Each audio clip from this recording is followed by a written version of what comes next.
What's up, everyone? Welcome back to the Whiskey Shelf in my apartment in Tokyo. And as always, my name is Alex, and let's get to this companion video review of Wild Turkey 13-year Distiller's Reserve.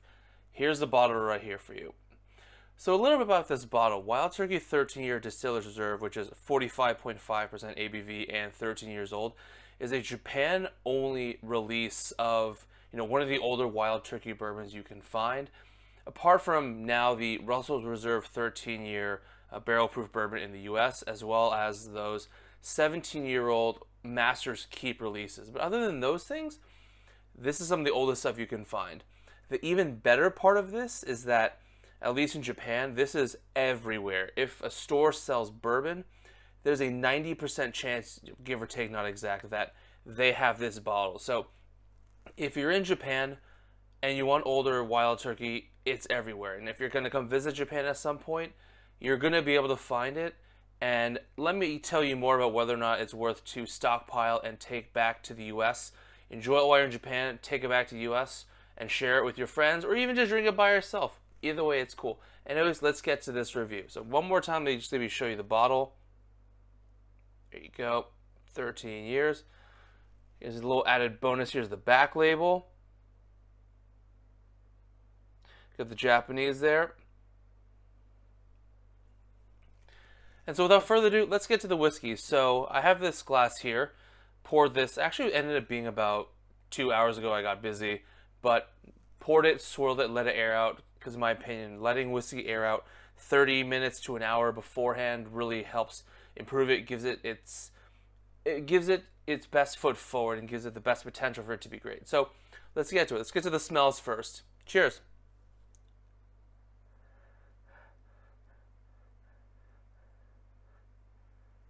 This is such an oaky and luxurious bourbon. So right up front, it's really fragrant roasted oak, tobacco, clove, some of that Wild Turkey nutty funk.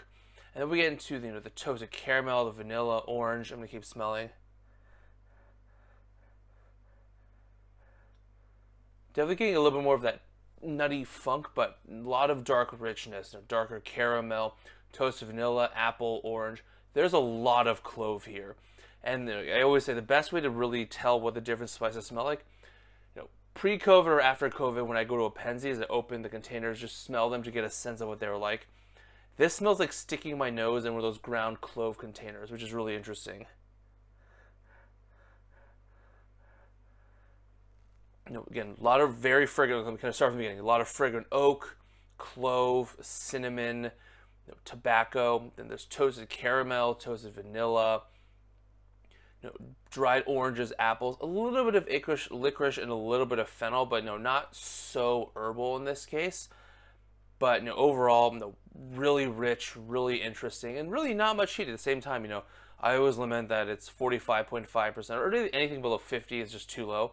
So far, smells really great. Again, not much heat. And let's get to the flavors. Cheers.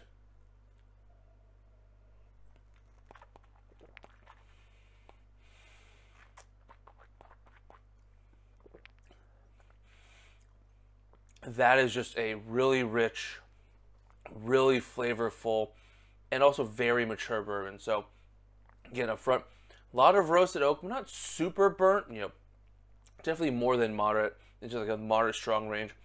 Tobacco, a lot of clove. I don't know what it is with this release. There's a lot of wood spices, predominantly clove and nutmeg, with a little bit less cinnamon and not so much coffee grounds. And we get past the wood, the tobacco, the spices, get into roasted caramel, dried orange, dried apples, a little bit of fennel, a little bit of licorice. Again, this is not one of the more herbal Wild Turkeys. It's not quite like a Russell's Reserve single barrel bourbon, which I found to be more fruity and herbal. This is a dark, roasty, and rich bourbon. Let me get another taste.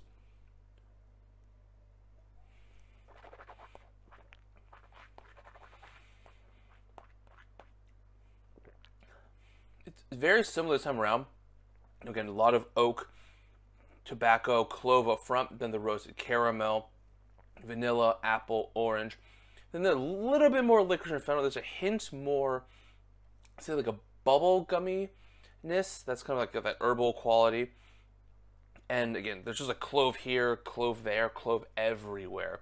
And in a lot of ways reminds me of a wheated bourbon. I got very similar notes in Buffalo Trace, kosher wheat bourbon, New Riff maltster wheat bourbon.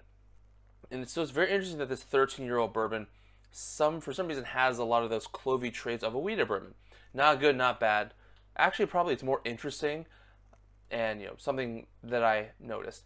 Other than that, it's definitely become a little more chocolatey the second time around, with a little bit more coffee. So again, I kind of, in the balance of all the things, it's a dark, roasty, a little bit less chocolatey bourbon, with enough sugars and fruitiness and herbalness to really support it. But really the oak leads the way, but it's not dominating or overpowering. And with that ABV, 45.5%, it's really easy to drink. I'm not going to say something I'm just going to avoid using that term ever again. Just very drinkable, very enjoyable, but at the same time still has a lot of flavor packed into it. And just a quick note on the finish. Let me take another sip.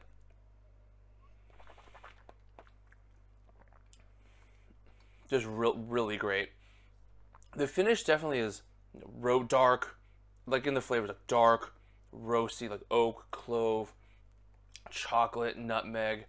Then a little bit of honey and orange and the herbal notes, but again, dark, roasty finish. So it's definitely one of those bourbons that if you have a cigar and if you do that, if you combine them, I personally don't, but if you smoke cigars and you drink bourbon together, this Wild Turkey 13 is a very good one to kind of do that with.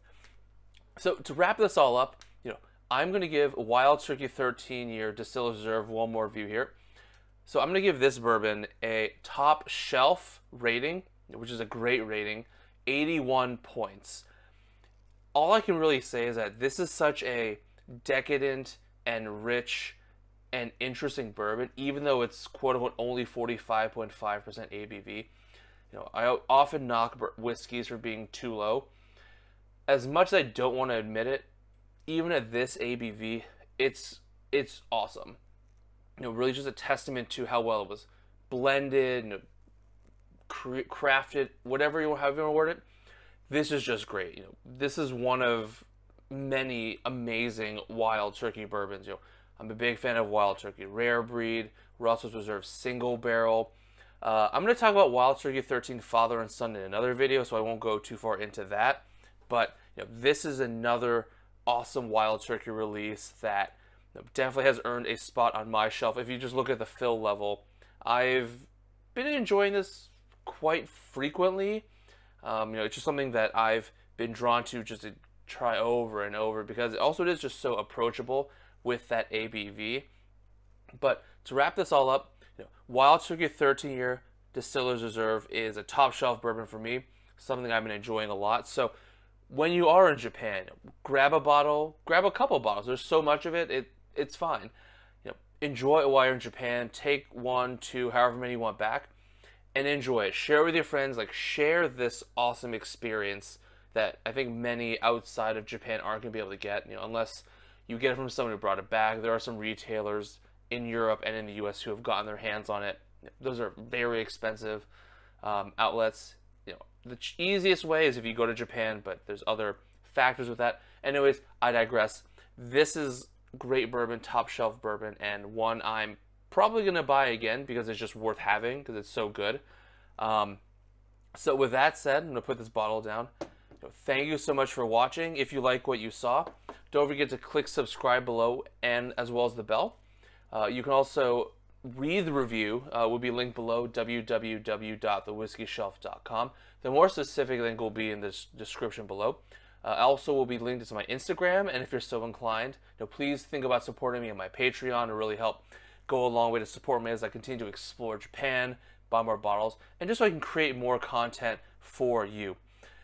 If you don't want to support me on Patreon, that's totally cool. You watch this video, so I really appreciate that. Anyways, I hope you found it useful, interesting, insightful. If you do want to support me on Patreon, that's amazing. Thank you so much. There are a number of benefits that come with that, but I don't want to harp on that too much. Anyways, thank you so much for your time. I really appreciate it. And don't forget to join me again on the Whiskey Shelf for more videos, reviews, other things about Japan. I'll do more stuff about Japanese words to help you find whiskey, and just whatever else I feel like doing. But until then, see ya. Thank you so much again. Have a good one. Bye.